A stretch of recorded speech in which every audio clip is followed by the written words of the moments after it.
Okay, so let's talk about this moment in music, this massive shift. What happens when rock and roll just decides, that 3-minute pop songs aren't enough anymore? Exactly. It's this moment where it throws out all the rules. Right, it embraces this huge ambition and suddenly insists on being taken seriously, like capital A art. And that's progressive rock. Or, prog, which just exploded in the late 1960s and pretty much owned the 1970s. The goal wasn't just to sell records. No. It was about artistic validity. These musicians, they wanted to move way past the basic verse-chorus-verse pop structure. And the blues scales everybody was using. Completely. They wanted to treat making music with the same seriousness, the same technical skill you'd find in a classical symphony. And what's so important to get right away is where this all started. This wasn't really an American thing, was it? Not at first, no. This whole revolution was born almost entirely in the United Kingdom, and a lot of the early pioneers weren't just guys who taught themselves guitar in a garage. They were formally trained. Many of them, yeah. They had actually studied music theory, composition, Yeah. things like that in school, and they brought that discipline, that desire for technical perfection, straight into rock and roll. So that's the key. They were deliberately trying to combine the power and the volume of rock with the complex structures of classical music. And not just classical. You can hear bits of Bach, the drama of Wagner, and even some really complex jazz harmonies in there. It was a conscious effort to make something that you had to really listen to. Right. It wasn't background music? Not at all. It was demanding music. It wasn't made for dancing. It was made to be absorbed. So let's get into that demanding sound. And the first thing anyone would notice is just the length of the songs. Oh yeah, progressive rock songs just laughed at the idea of a 3-minute radio single. We're not talking 4 or 5 minutes. Some of these tracks were so long they took up an entire side of a vinyl record. Easily pushing past the 20-minute mark. And, that length wasn't just for the sake of it. It was necessary for the musical complexity they were building. So let's talk about that. The big thing was the time signatures, right? For anyone listening, a time signature just controls the beat of a song. Right, usually a simple 4/4, 1 2 3 4, 1 2 3 4. Easy to clap to. But in prog rock, that beat, it changes constantly. So you can't really tap your foot to it for very long. You really can't. A song might start in a normal rhythm, but then it'll suddenly shift to something like 78, which feels kind of jagged and uneven, or maybe 5/4, which has this weird lurching feel to It it. throws you off balance as a listener. That's the idea. Yeah. It creates tension. And it meant the melodies themselves couldn't just repeat. They were always moving forward, always evolving, telling a story musically, much more like a classical piece. So for the musicians themselves, that level of complexity must have been incredibly difficult to play together. Well, the practice hours were insane. They had to be perfectly in sync through dozens of these changes in a single song. It really, it raised the bar for what it meant to be a technically skilled rock musician. Okay, so that brings us to how they even made these sounds. Because you can't create a symphony with just two guitars, a bass, and drums. This is where the technology comes in. Absolutely. And the keyboards became the heart of this whole universe. The keyboardist went from being a background player to, well, often the main showman. And the two big instruments were the Moog synthesizer and the mellotron. Yes. Let's start with the mellotron, because Okay. the technology behind it is just brilliantly old school. It's not digital, right? No computer chips. Not at all. The mellotron was this huge keyboard, and inside, for every single key, there was a physical strip of recording tape.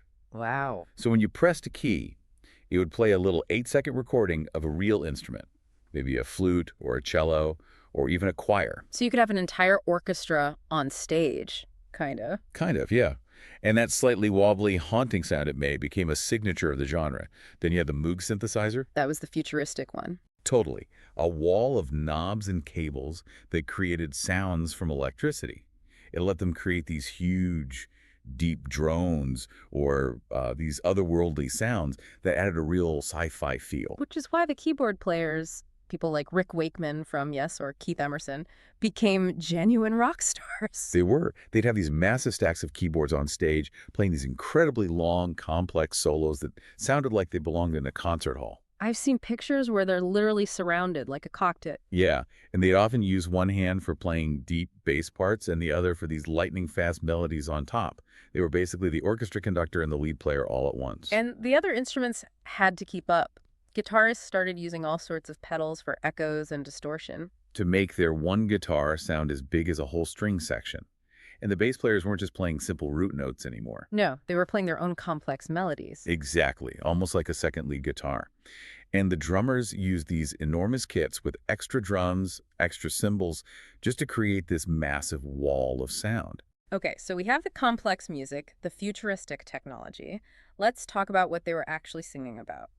Because it wasn't love songs. Definitely not. The lyrics got just as complex as the music.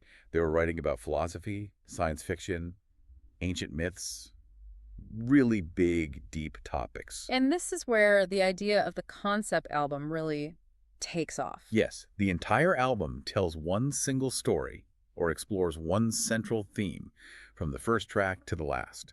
It might be about a journey through space or some kind of magical world. So you had to listen to the whole thing in order to get it. You did. And the lyrics were, they were very poetic. They were influenced by classic literature like The Lord of the Rings or really dense poetry.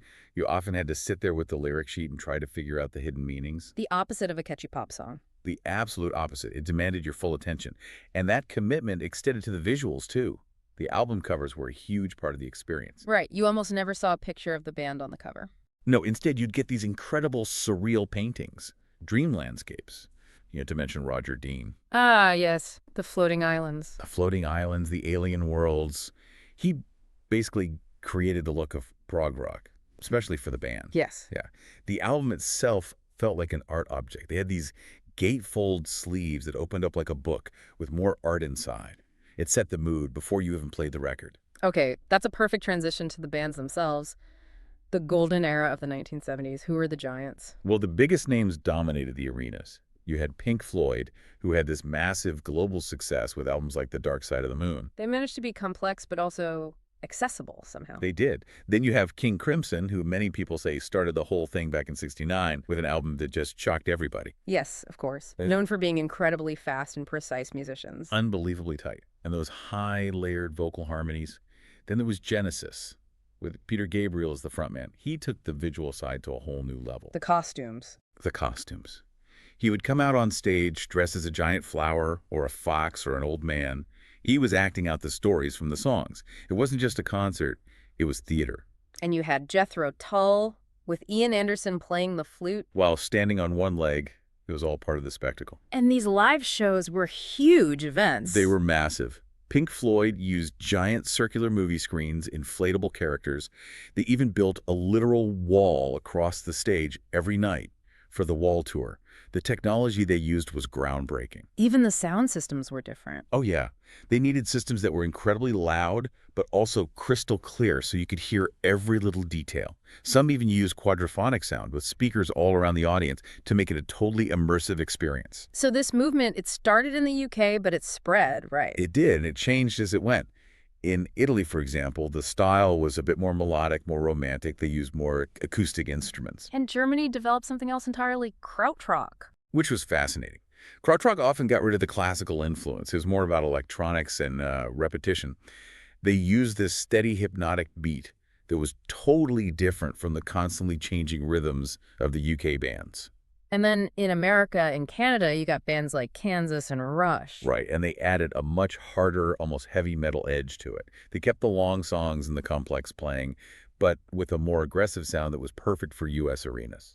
But then, by the end of the 70s, it all started to fade. It did, pretty quickly. Yeah. And the reason was another new movement, punk rock. Which was the complete opposite of everything prog stood for. Everything. Punk was about short, fast, loud songs. It was about energy and anger, not technical skill and 20-minute solos.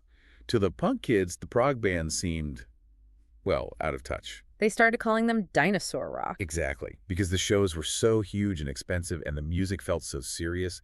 The music industry saw an opportunity in punk and just moved on. So if that era ended, why are we still talking about it? What's the lasting influence? Well, the legacy is huge. Prog didn't really die, it just went underground, and its DNA got absorbed into other genres. You can hear it all over modern heavy metal, for instance. Bands that still write really long, complex songs. Totally. But beyond that, they just pushed the boundaries of what a rock band could be.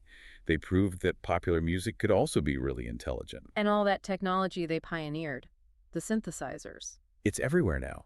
Modern digital keyboards can recreate those classic mellotron and Moog sounds perfectly. So that sound is still alive and easy for new musicians to use. I've even heard that some music schools actually study these songs. They do. To teach students about composition and those tricky time signatures, progressive rock really demanded patience from the listener. But in return, it changed what people thought a rock album could be. It proved that it was okay for musicians to take huge creative risks, to aim for something grand and ambitious. And that an audience would actually follow them there. And that idea, not settling for the easy 3-minute formula, that's a pretty powerful lesson. It's about pushing boundaries, always. Find your own complex time signature. Good luck with your studies.